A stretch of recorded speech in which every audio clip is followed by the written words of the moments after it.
Hello everyone, welcome to the Chanakya batch for skill development and vocational training.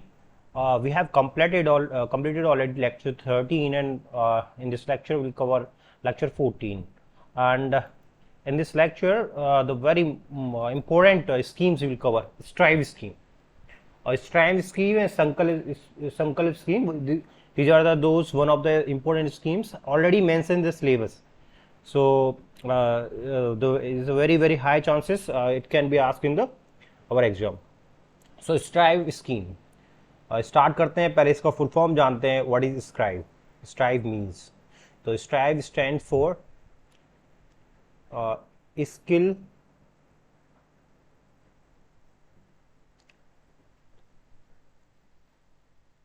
strengthening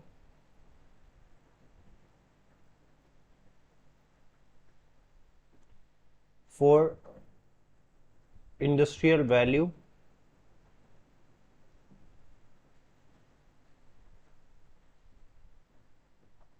enhancement.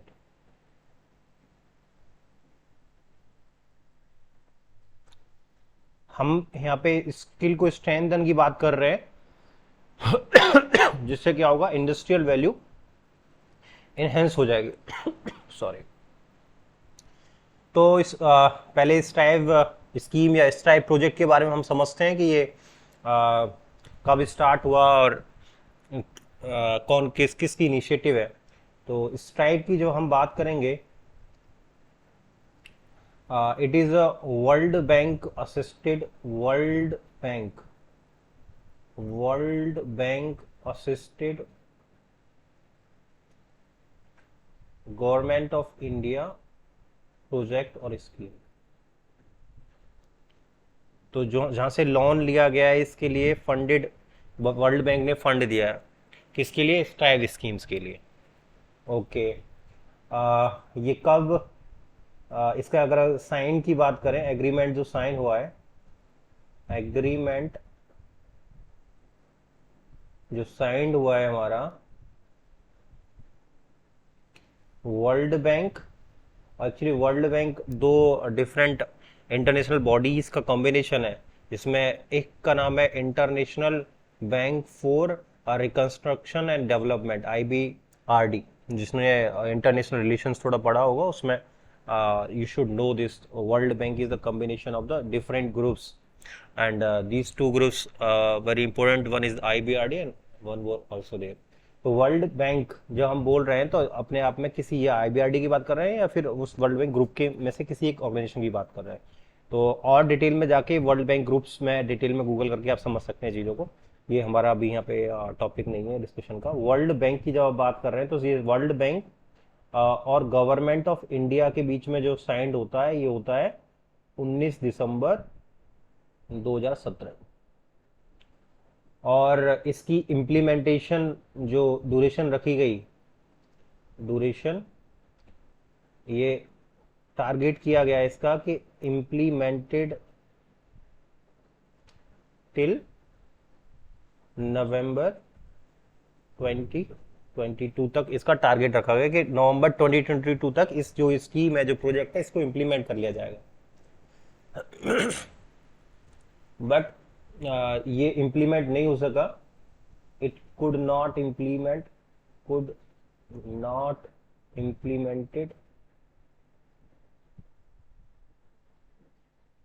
In ever target till नवंबर 2022. तो उसको फिर क्या किया, extend कर दिया गया है अभी, एक्सटेंडेड टू एक एक लाइन, एक एक पॉइंट इसका इंपॉर्टेंट है, कहीं से भी कोई डेट पूछी जा सकती है. तब मई 2024 को एक्सटेंड कर दिया गया है. तो अब ये स्कीम कब तक इम्प्लीमेंट होगी? मई 2024 तक इम्प्लीमेंट होने का इसका टारगेट रखा गया है. आगे बढ़ते हैं.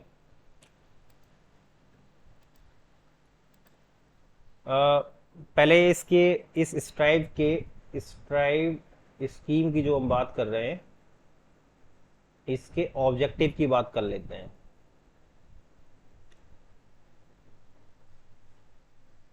ऑब्जेक्टिव क्या है इसका?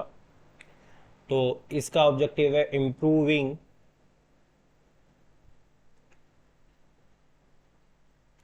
improving the relevance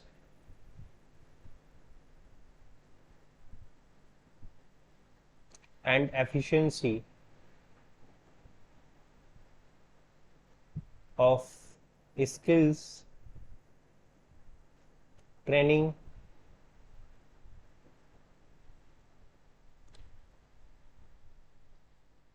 provided through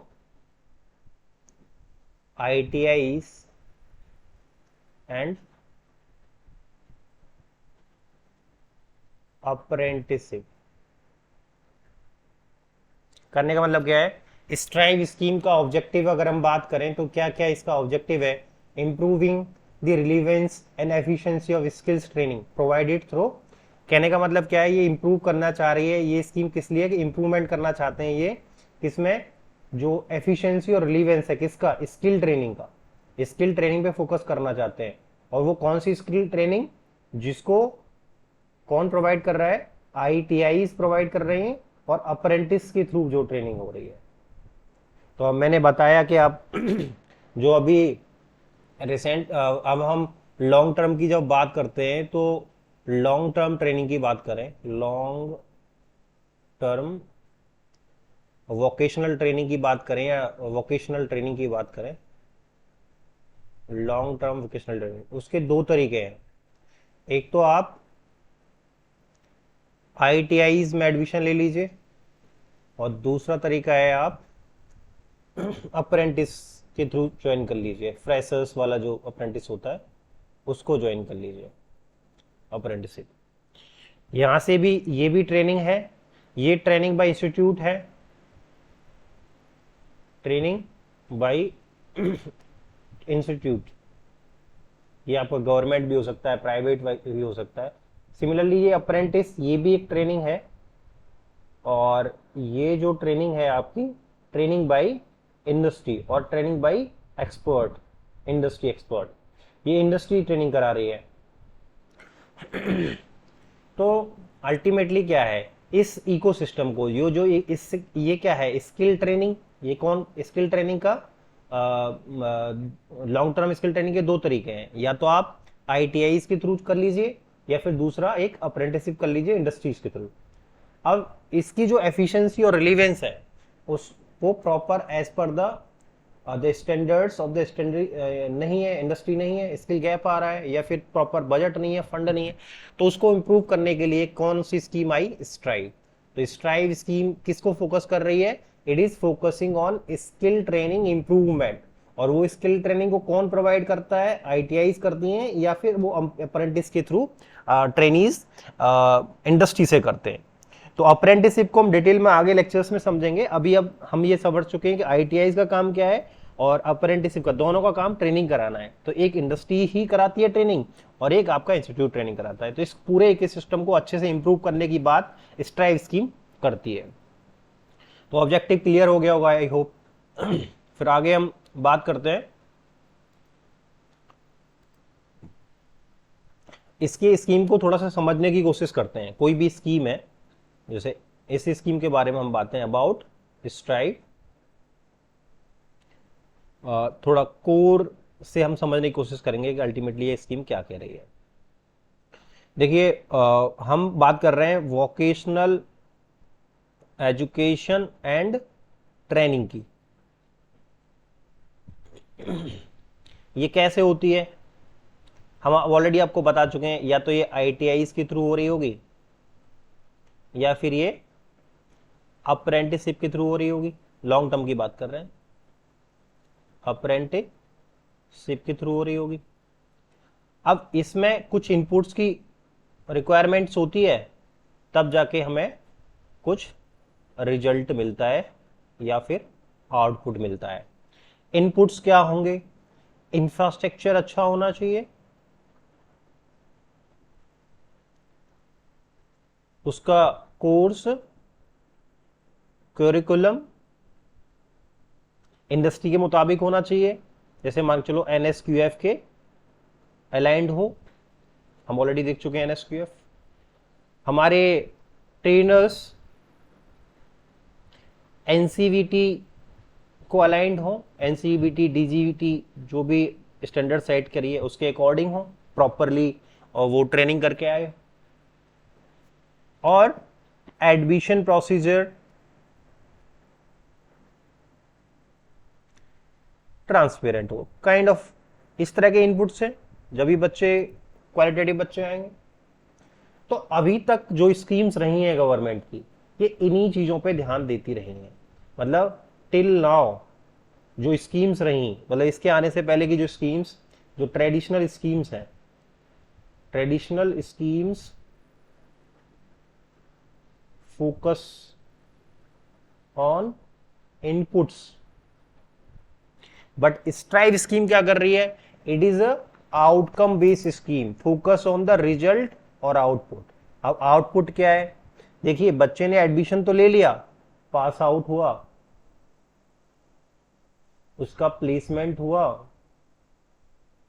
मतलब वो उसको रिटेन कितना किया, रिटेन कहने का मतलब एडमिशन हुआ तो एडमिशन के बाद वो रिटेन किया, रिटेन करने के बाद वो फेल तो नहीं हो गया, तो ये इन सब पे ध्यान देगा। ट्रेनी, ये ट्रेनी पे फोकस कर रही है, ये ट्रेनी के आउटकम पे फोकस कर रही है, इसकी ट्रेनी आउटपुट पे फोकस कर रही है।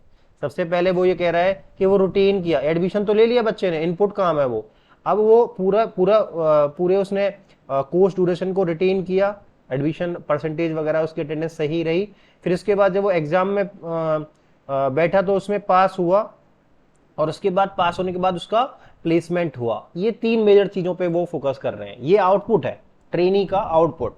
तो इस टाइप स्कीम क्या कर रही है, अब तक की जो स्कीम्स थी, जो वोकेशनल एजुकेशन ट्रेनिंग्स में थी, वो इनपुट पे फोकस करके भैया इंफ्रास्ट्रक्चर बहुत अच्छा कर देते हैं, कोर्स करिकुलम को एनएसक्यूएफ के लिए कर लेते हैं, अच्छे ट्रेनर्स हो देते हैं, और एडमिशन प्रोसेस को ट्रांसपेरेंट कर लेते हैं। वो आउटकम की बात नहीं करते थे कि भैया आउटकम क्या हुआ। तो ये जो फंडिंग है, अब तक जो फंडिंग मिल रही थी इनपुट के लिए मिल रही थी, ये फंड मिल रही है अब आउटपुट के लिए। हम ये देख रहे हैं ट्रेनीज जो निकला है वो उसका प्रॉपरली वो रिटेन हुआ कि नहीं हुआ, पूरे 1 साल 2 साल का जो प्रोग्राम उसने किया, फिर उसके बाद वो पास हुआ कि फेल हुआ, फिर उसको प्लेसमेंट हुआ कि नहीं हुआ, ये सारी चीजें हम यहाँ पे देखेंगे।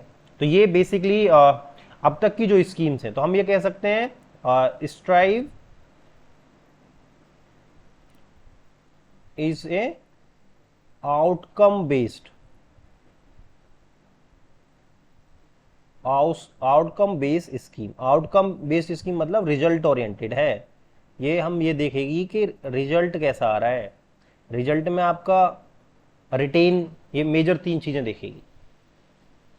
तो ये एक ऐसी स्कीम है जो इसने शिफ्ट कर दिया है गवर्नमेंट की जो अब तक की इंप्लीमेंटेशन स्ट्रेटजी थी वोकेशनल एजुकेशन में, उसने वो इनपुट से रिजल्ट की तरफ फोकस कर दिया।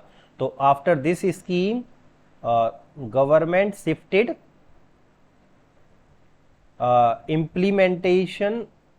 implementation strategy from inputs to result, और रिजल्ट पे ध्यान दे रही है, of vocational education and training. तो वोकेशनल एजुकेशन एंड ट्रेनिंग में ये पहली बार ये स्कीम ऐसी आई जो हमारे इनपुट से हटके आउटपुट की बात कर रही है, रिजल्ट की बात कर रही है। तो इस स्कीम के बारे में आपको समझ में आ गया होगा कि ये स्कीम क्या कर रही है, स्किल स्ट्रेंथनिंग, एसटी से स्किल स्ट्रेंथनिंग है, और वो कर रही है कि वैल्यू इनहेंसमेंट, वैल्यू इनहेंसमेंट जिससे कि क्या हो, इंडस्ट्रियल वैल्यू इनहेंसमेंट हो जाए। तो इसका मेन पर्पज है गवर्नमेंट ऑफ इंडिया और वर्ल्ड बैंक ने आप एमओयू करके ये इंप्लीमेंट करिए। आगे और समझते हैं इसके बारे में, इसके एम्स की बात कर लेते हैं, ब्रॉडर एम्स की बात कर लेते हैं। एम्स तो हमने अभी भी देखे, ब्रॉडर एम्स की बात कर लेते हैं इसमें कि कैसे कैसे ये करेंगे। तो देखिए सबसे पहला काम, एम्ड एट इंस्टीट्यूशनल रिफॉर्म्स, ये किस पे कर रही है, इंस्टीट्यूशनल रिफॉर्म्स की बात कर रहे हैं, and improving quality and market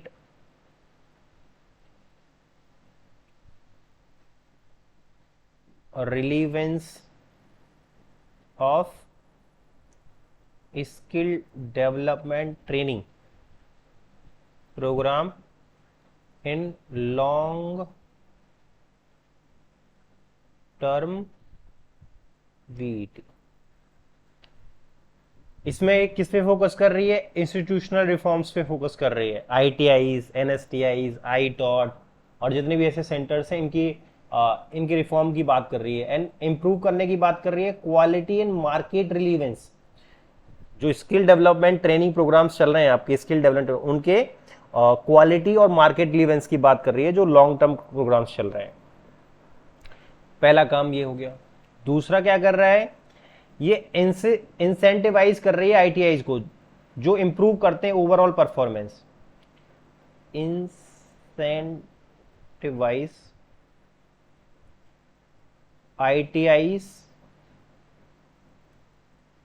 जो करते हैं क्या? Improve overall performance.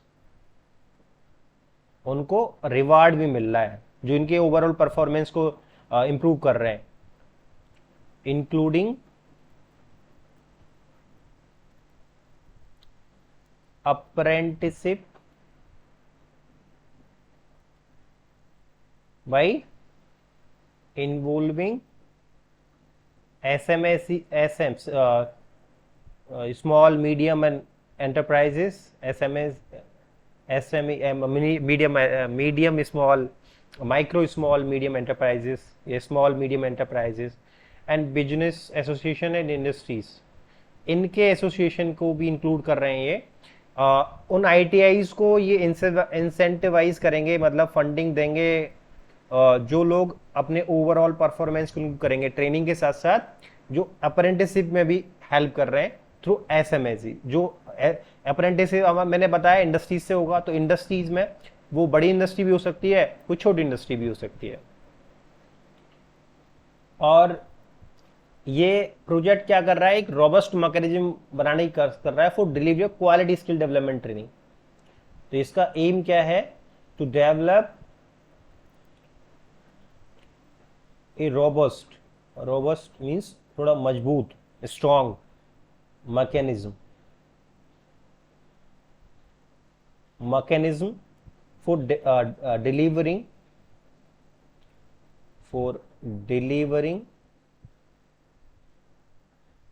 Quality skill development,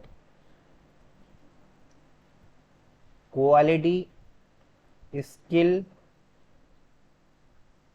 development training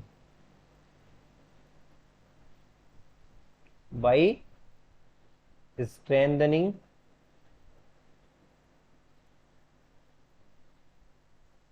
क्या क्या स्ट्रेंथ, जो उनका जो मैकेनिज्म जो इनको करा रहा है, जैसे स्टेट डायरेक्टोरेट हो गया, जैसे आपका CSTARI हो गया, नीमी हो गया, NSTI हो गया, या फिर ITI हो गया, एटसेट्रा। तो टू डेवलप, अब रोबस्ट मैकेनिज्म कैसे बनेगा? जो इस पूरे स्किल डेवलपमेंट ट्रेनिंग को करा रहे हैं उस पूरे मैकेनिज्म को ये रोबस्ट करना चाह रहे हैं। तो कौन करा रहे हैं? देखो स्टेट में तो स्टेट डायरेक्टरेट्स हैं, CSTRI और निमी का हम ऑलरेडी रोल देख चुके हैं क्या है, NSTI का भी देख चुके हैं, ITI का। तो ये सारे जो मैकेनिज्म है इनको स्ट्रॉन्ग करने की बात कर रहा है। तो ये मेजर इसके 3 एम है। ये क्या करना चाहता है? इंस्टीट्यूशनल रिफॉर्म्स करना चाहता है। इसके थ्रू इंस्टीट्यूशनल रिफॉर्म्स की बात करिए जिससे क्या होगा? Improve skill development training programmes की जो क्वालिटी है और रिलीव माइक्रो रिलीव वो इंप्रूव हो जाए। और उन आईटीआईज को ये इंसेंटिव देने की बात कर रहा है, फंडिंग देने की, बजट की बात कर रहा है जो ओवरऑल परफॉर्मेंस को इंक्लूड करेंगे। और ये पूरा जो मैकेनिज्म है उसको रोबस्ट करना चाहते हैं जो स्किल डेवलपमेंट ट्रेनिंग में इन्वॉल्व है। तो ये इसका मेन उद्देश्य है जिसकी हम किसकी बात कर रहे हैं? हम बात कर रहे हैं जो स्ट्राइव स्कीम है। आगे इसमें और समझते हैं फाइनेंस की। अगर हम बात करें फाइनेंस, बजट जो आ रहा है, पैसा जो आ रहा है किस तरह से दिया जाएगा, तो ये जो स्कीम है आपकी, ये है आपकी central sector scheme, sector scheme. देखिए दो तरह की स्कीम होती है, एक सेंट्रल की दो स्कीम होती है, एक सेंट्रल सेक्टर स्कीम और एक होती है सेंट्रल स्पॉन्सर्ड स्कीम। तो जब सेंट्रल सेक्टर स्कीम होगी तो पूरी फंडिंग सेंट्रल से जा रही होगी, और जब सेंट्रल स्पॉन्सर्ड स्कीम होगी तो उसमें कुछ शेयर होगा। जैसे कि अगर हम पुअर स्टेट्स की बात करें, हिल स्टेट्स की बात करें, तो उसमें शेयर ऐसा होता है 90% सेंटर दे रहा है, 10% स्टेट दे रहा है। और जब थोड़ी जनरल स्टेट्स की बात करें तो उसमें रेशो चेंज हो जाता है, कभी 70-30 कर देते हैं, कभी 60-40 कर देते हैं। तो डिपेंड अपॉन द स्कीम का इंपॉर्टेंस क्या है वो उसके अकॉर्डिंग। तो ये याद रखने वाली है, इसमें भी घुमा सकता है कि ये स्कीम कैसी है, it's a centre sector scheme not sponsored. Stripe scheme is centre sector, ऐसी संकल्प स्कीम है वो सेंटर स्पॉन्सर्ड स्कीम है, तो दोनों को एक्सचेंज करके घुमा सकता है। तो ये याद रखने वाली है, क्वेश्चन बन सकता है यहां से। और जो बजट आउटले है, बजट आउटले यहां पे 22,000 करोड़ का है, जो बेसिकली चार रिजल्ट एरियाज को, जैसे मैंने बताया ना क्या क्या रिजल्ट ओरिएंटेड, तो चार रिजल्ट एरियाज को कवर कर रहा है, focus on the 4 result areas. तो पहले थोड़ा ब्रीफ में देख लेते हैं। RA1 रिजल्ट एरिया 1 क्या कह रहा है, ये करता है अपग्रेडेशन ऑफ ITIs। ये कह रहा है अपग्रेडेशन ऑफ ITIs की बात कर रहा है बेस्ड ऑन आउटपुट। भाई आउटपुट की हम बात ही कर रहे हैं, क्या आउटपुट आएगा उस बेसिस पे करेगा। रिजल्ट एरिया 2 क्या कह रहा है, increased capacities capacities of state governments to support ITIs and apprenticeship training.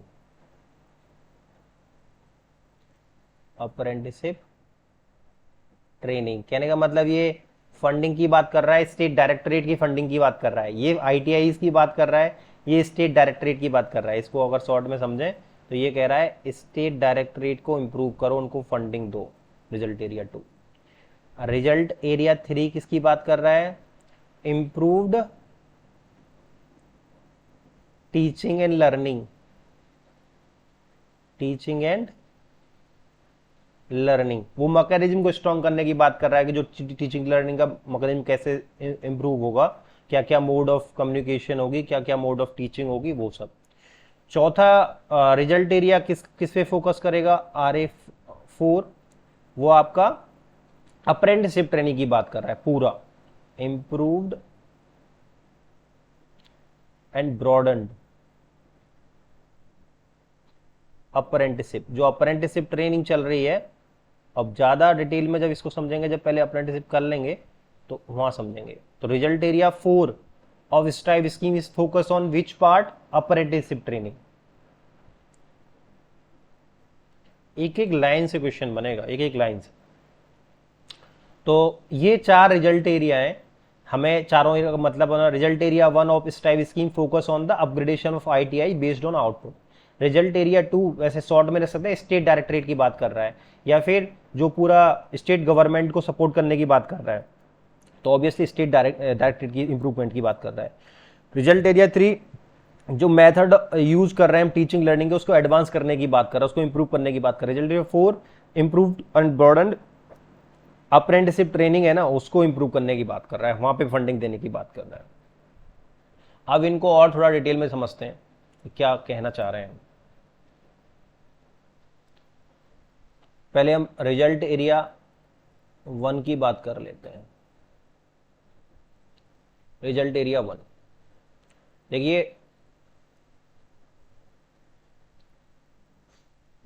अरे ऑब्जेक्टिव क्या है इसका, जो ITI में चैलेंजेस हैं उनको पता करना है और उनको फिर दूर करना है। इसका ऑब्जेक्टिव है the key challenges of ITIs जैसे एक है क्वालिटी, क्वालिटी क्वालिटी को इंप्रूव करना है। अब कैसे करेंगे ये सब क्वालिटी इंप्रूव, आईटीआई के चैलेंजेस को दूर कैसे करेंगे, और रिजल्ट एरिया 1 के ऑब्जेक्टिव की बात की हमने। तो सबसे पहले हाउ, कैसे कैसे करेंगे, तो पहले करते हैं अपग्रेड कर देते हैं किसका, upgrading training equipment and introduce new trades. कैसे पॉसिबिलिटी है, क्वालिटी कैसे इंप्रूव होगी, पहले जो एग्जिस्टिंग है, एग्जिस्टिंग ट्रेड्स हैं उनको अपग्रेड कर दो, और जो नई ट्रेड भी, जैसे टाइम के अकॉर्डिंग अगर टेक्नोलॉजी चेंज हुई है तो उसके अकॉर्डिंग न्यू ट्रेड्स भी ले आओ। पहले तो ये काम करेंगे।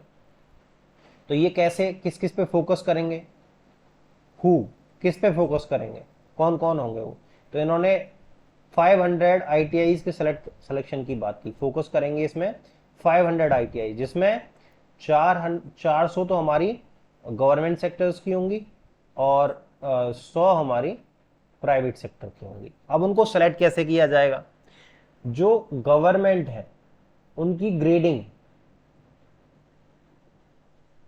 होनी चाहिए इक्वल या ग्रेटर देन 2 के, और प्राइवेट के लिए उनकी ग्रेडिंग होनी चाहिए इक्वल या ग्रेटर देन 2.5 के। ये क्या है, एलिजिबिलिटी कंडीशन, यही आईटीआई उसमें अप्लाई कर सकते हैं इस स्कीम के लिए। एलिजिबिलिटी क्या हो गई, ऐसी गवर्नमेंट आईटीआई जिनकी ग्रेडिंग 2 या 2 से ज्यादा है वही अप्लाई कर सकती हैं, और ऐसी आईटीआई जिनकी प्राइवेट, जिनकी ग्रेडिंग 2.5 या 2.5 से ज्यादा है, they are eligible come under the STRIVE scheme. अच्छा, अब पैसा फंड मिलेगा कैसे कैसे, फंडिंग जो मिलेगी हमने बताया कि आउटकम बेस्ड है, तो पहले आउटकम का पता कैसे लगेगा, तो आउटकम को पता करने के लिए इन्होंने कुछ इंडिकेटर्स रखे हैं जिन्हें बोलते हैं केपीआई, की परफॉर्मेंस इंडिकेटर्स। की परफॉर्मिंग इंडिकेटर्स ये आउटकम को एसेस करेंगे, बताएंगे कि आउटकम कितना आ रहा है, तो इन्हीं के बेसिस पे क्या होगा, फंड रिलीज होगा। तो कैसे, केपीआई के बिहाफ पे ही देखा जाएगा, अगर केपीआई सही चल रहा है तो अल्टीमेटली इससे क्या फायदा होगा, the fund release after achieving yearly targets,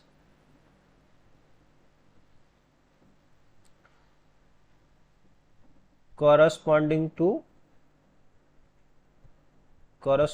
to following KPIs, वो आगे हम देखेंगे। कहने का मतलब फंड कब कब मिलेगा, ईयरली टारगेट सेट किए जाएंगे, और वो ईयरली टारगेट जैसे जैसे फिल होते जाएंगे तो उसके अकॉर्डिंग फंड रिलीज होता चला जाएगा। इसी को बोल रहे हैं आउटकम बेस्ड, पहला काम करो, जितना काम कर दोगे फंड रिलीज, उतना फंड रिलीज। पहले पैसे दिए, उसने काम किया, एक्सेस किया, सही हो गया, फिर आगे काम तभी मिलेगा, तभी पैसा रिलीज होगा जब वो प्रॉपर पहला काम हो जाएगा। तो इस तरह से मॉड्यूल के फॉर्म में आउटकम बेस्ड आपको वो केपीआई परफॉर्मेंस इंडिकेटर्स को सॉर्ट आउट करना पड़ेगा, सॉल्व करना पड़ेगा। अब देख लेते हैं कौन कौन से वो केपीआईज हैं जो RA1 में आ रहे हैं। तो केपीआई यहाँ पे 4 हैं, जो केपीआई की अगर हम बात कर रहे हैं तो यहाँ पे 4 केपीआई हैं, 4 केपीआईज जो हमारे फंड को रिलीज कराने में मदद कर पाएंगे। उनके अकॉर्डिंग ही पर्टिकुलर परसेंटेज होगी, टारगेट्स होगा, अगर वो अचीव हो रहा है तभी फंड रिलीज होगा। जैसे सबसे पहले जो टोटल एडमिटेड बच्चे हैं और टोटल सैंक्शंस, तो एडमिशन कितने हुए, सबसे पहला तो टारगेट यही है कि एडमिशन पूरे हो जाएं, admitted upon total sanctioned seats. मान के चलो 100 सीट्स हैं किसी ट्रेड में और 100 की 100 भर गई, तो उसको फंड मिल जाएगा। अब उसमें कितना मिलेगा, पूरा फंड मिल जाएगा। किसी की 80 भरी है तो 80 के हिसाब से मिलेगा। एक मिनिमम सेट पॉइंट भी रखा हुआ है, जैसे मान के चलो 50 कर दिया या 60 कर दिया, तो 100 सीट है सैंक्शंस, मैक्सिमम स्ट्रेंथ उसकी 100 है और एडमिशन हुआ है सिर्फ 60 में, और 60 से अगर 59 हुआ है तो उनको फंड मिलेगा ही नहीं, क्योंकि वो एडमिशन ही नहीं करा पा रहे हैं। इसका मतलब वो अवेयरनेस ही नहीं फैला पा रहे हैं, उनके अंदर वो कैलिबर ही नहीं है, वो इस ITI का कोई रिकॉग्निशन ही नहीं है। तो पहली चीज तो वो कि टोटल एडमिटेड एडमिशंस अच्छे होने चाहिए, KPI पहला। दूसरा क्या कह रहा है, एडमिशन हो गया बच्चे का, हाँ, अब क्या है कि एग्जाम पास करे।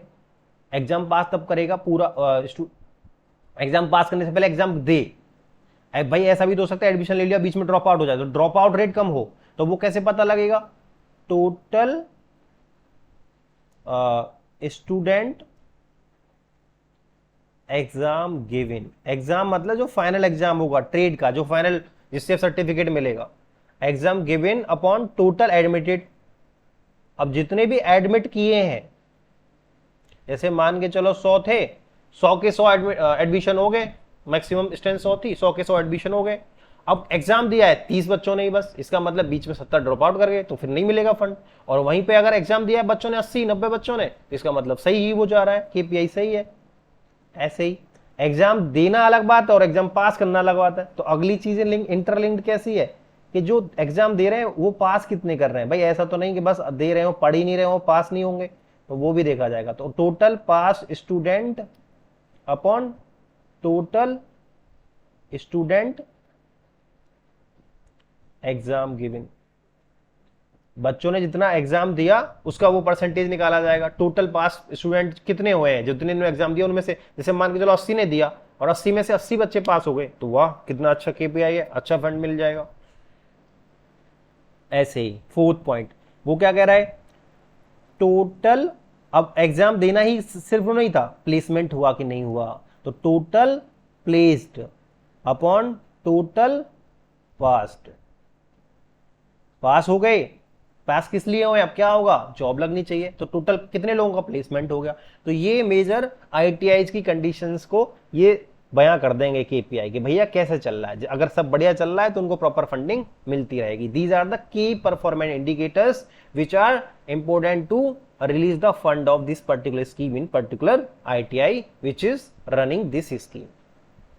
हमने RA1 देखा, अब RA2 देखते हैं। ऐसे ही RA2 किस पे फोकस कर रहा है, RA2 की बात कर लेते हैं। RA2 क्या कह रहा है हमारा, हमने अभी देखा RA2 का फोकस क्या था। RA2 का स्टेट डायरेक्टरेट को फंडिंग का फोकस था कि स्टेट डायरेक्टरेट को इंप्रूव कराएं। तो स्टेट डायरेक्टरेट में क्या चीजें हैं, स्टेट डायरेक्टरेट में के हाथ में क्या क्या चीजें, भाई स्टेट डायरेक्टरेट ये है कि कोई वैकेंसीज ना हो, प्रॉपर तरीके से फंक्शनिंग हो, और इंस्ट्रक्टर्स की ट्रेनिंग्स वगैरह हो, उनकी कैपेसिटी बिल्डिंग्स हो। तो ये क्या करेंगे, परफॉर्मेंस बेस्ड फंडिंग की एग्रीमेंट की बात करेंगे इसमें। तो इसमें क्या किया है, ये किस पे फोकस कर रहा है, परफॉर्मेंस बेस्ड फंडिंग एग्रीमेंट, किस किस के बीच में, ये एग्रीमेंट हो गया DGT एंड स्टेट डायरेक्टरेट में, क्योंकि ITI से का कोई लेना देना नहीं है इससे। जो स्टेट में ITI चल रही है, स्टेट डायरेक्टरेट उनको इंस्ट्रक्ट कर रहा है, उन्हें मॉनिटर कर रहा है, तो उस स्टेट के डायरेक्टरेट का DGT से परफॉर्मेंस बेस्ड फंडिंग का मैकेनिज्म हो गया कि अगर आप इन चीजों को करोगे तो हम आपको पैसा दे देंगे। तो ये पैसा कहां जा रहा है, पहला RA1 का पैसा किसके लिए जा रहा था, ITIs के लिए जा रहा था। RA2 का किसके लिए जा रहा है, स्टेट डायरेक्टरेट को। स्टेट डायरेक्टरेट का काम क्या है, देखो वैकेंसीज कम ना रह जाएं, या फिर नेक्स्ट ये हम अगले वाले फेज में कंप्लीट करूंगा। मैंने से आ गया RA2 को नेक्स्ट उसमें कंप्लीट कर